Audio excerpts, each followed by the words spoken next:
Hello दोस्तों, कैसे आप कैसे चल रही है आपकी पढ़ाई। मैं आशा करता हूँ आप लोग स्वस्थ होंगे, मस्त होंगे और अपनी अपनी पढ़ाई बिल्कुल व्यस्त होंगे।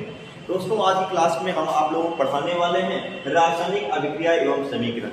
देखिए, अगर हम रासायनिक समीकरण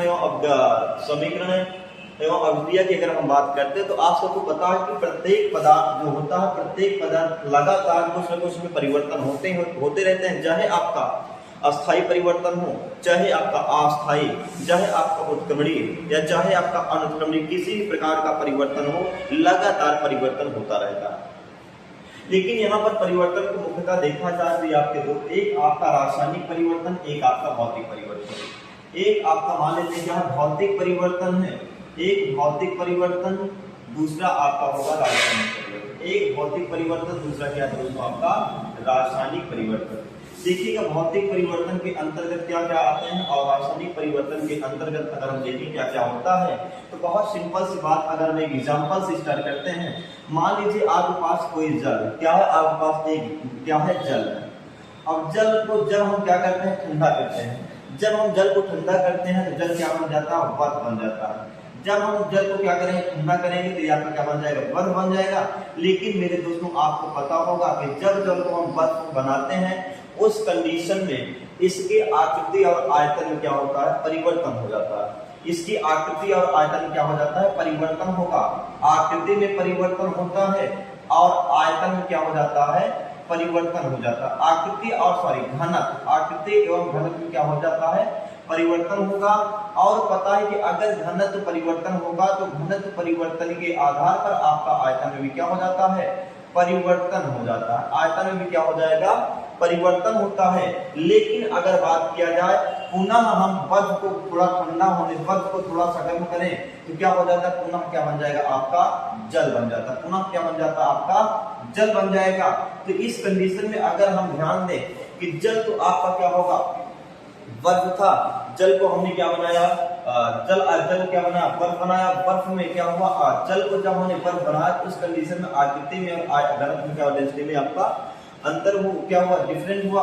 लेकिन घनत्व परिवर्तन के साथ साथ आयतन में क्या हो गया, परिवर्तन। लेकिन अगर हम बात करें कि जल का जो आपका रासायनिक संरचना होता है उसका क्या होगा, H2O होगा।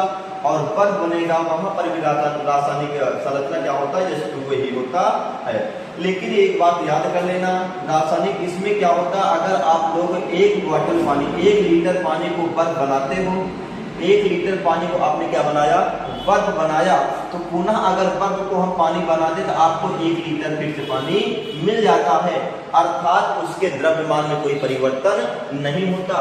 तो हम कह सकते हैं भौतिक परिवर्तन क्या होता है, ऐसा परिवर्तन होता है जिसमें ना तो संगठन में परिवर्तन होगा, ना तो संगठन में परिवर्तन होगा, ना तो द्रव्यमान में परिवर्तन होता है, और ना तो क्या होगा, द्रव्यमान परिवर्तन होगा, और ना तो उसके रासायनिक संगठन में परिवर्तन होगा। तो ऐसे परिवर्तन को क्या बोलेंगे, भौतिक परिवर्तन कहेंगे। और मेरे दोस्तों याद करिए, भौतिक परिवर्तन जो होता है एक अस्थायी परिवर्तन होता है। ये आपका अस्थायी परिवर्तन होता है, अस्थायी परिवर्तन भी होता है। इन 3-4 चीजों को आपको याद करके रख लेना। लेकिन हम बात करें रासायनिक क्रिया के रासायनिक परिवर्तन को, तो रासायनिक परिवर्तन क्या होता है ना, तो रासायनिक संरचना और रासायनिक गुण क्या हो जाते हैं, बदल। रासायनिक संरचना और इसमें क्या होता है, रासायनिक गुण आपस में क्या हो जाते हैं, ये बदल जाते हैं। रासायनिक गुण भी क्या हो जाएगा, बदल जाएगा। और इसमें रासायनिक संरचना और रासायनिक गुण जब बदल जाए तो ऐसी अभिक्रिया को हम रासायनिक अभिक्रिया के नाम से जानते हैं। अब अगर हम बातचीत करते हैं, जब कोई रासायनिक परिवर्तन होता है तब उसको हम रासायनिक अभिक्रिया के नाम से जानते हैं। यानी कि जब हम किसी भी वस्तु में क्या होता है, रासायनिक परिवर्तन होता है, तो उस परिवर्तन को हम रासायनिक अभिक्रिया के नाम से जानते हैं। जैसे सांस का लेना, भोजन पकाने, अंगूर के किण्वन, लोहे की बनी वस्तुओं को नम वायु में खुला छोड़ देना, इत्यादि जो परिवर्तन है, ये सभी परिवर्तन क्या होते हैं, रासायनिक परिवर्तन के अंतर्गत माने जाते हैं।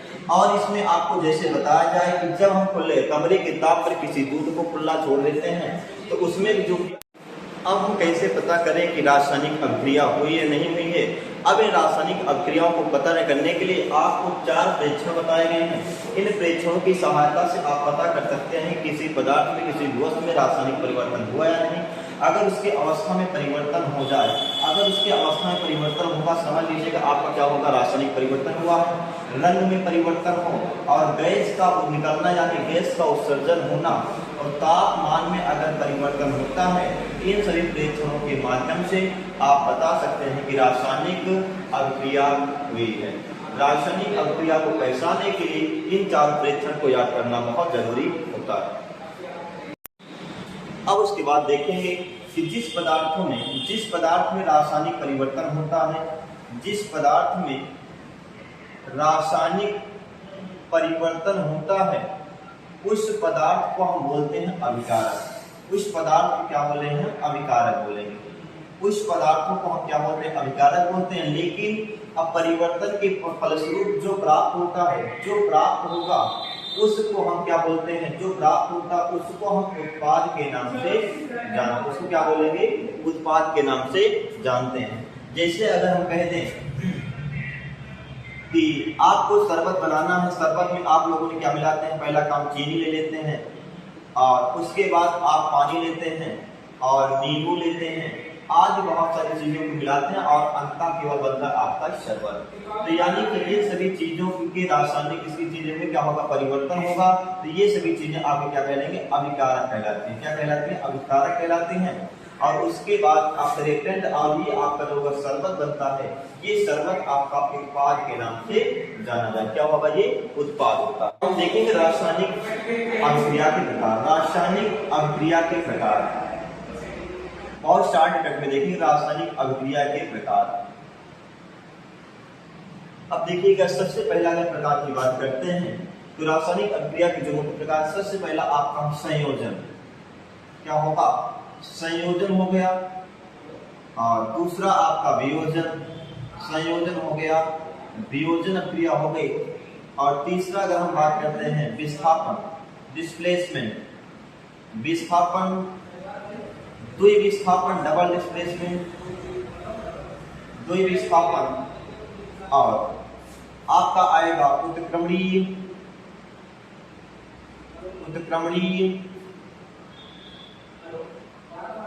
अनुत्क्रमणीय क्रिया,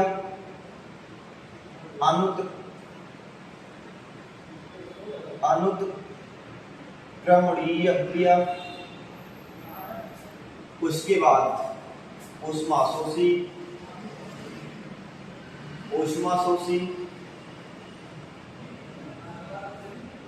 ऊष्माक्षेपी।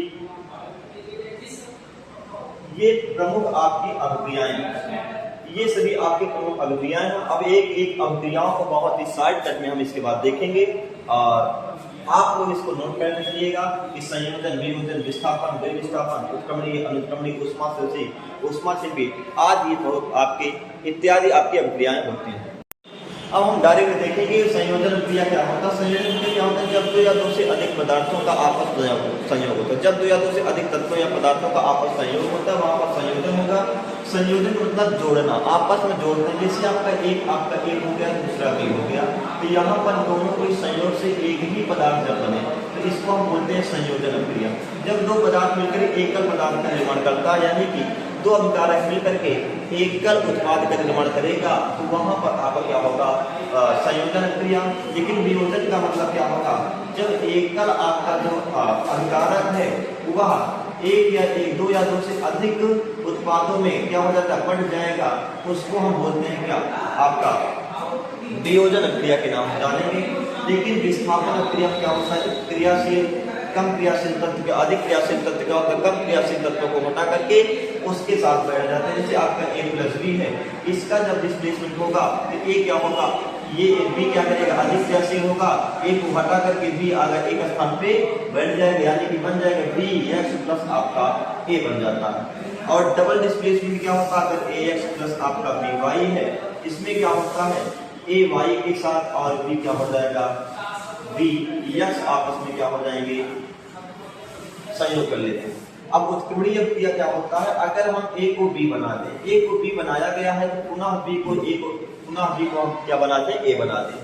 अर्थात अगर हम अभिकारक को उत्पाद बनाते हैं, पुनः उत्पाद को हम अभिकारक बना देते हैं, उस कंडीशन में आपका उत्क्रमणीय अक्रिया, जैसे हम पानी है, अगर पानी को हम बर्फ बनाते हैं, पुनः बर्फ को हम पानी बना देंगे, ये आपका उत्क्रमणीय अक्रिया होती है। लेकिन अनुत्क्रमणीय क्या होता है? अनुत्क्रमणीय अक्रिया क्या होती है? अगर हम ए को बी बना देते हैं तो पुनः भी आपका ए नहीं बन सकता, अर्थात एक ही दिशाओं में चलने वाली अक्रिया को अनुत्क्रमणीय कहते हैं। लेकिन दोनों दिशाओं में जब चलती है अक्रिया, उसको क्या बोलेंगे? उत्क्रमणीय अक्रिया के नाम जाना। जैसे आपका दूध से दही बना दिया जाए, दूध से हम दही बनाते हैं तो पुनः दही को दूध नहीं बना पाते, इसीलिए ये अक्रिया क्या होगी आपकी? ये अक्रिया आपका क्या होगा? ये अक्रिया आपका अनुत्क्रमणीय अक्रिया के नाम से जानी जाती है।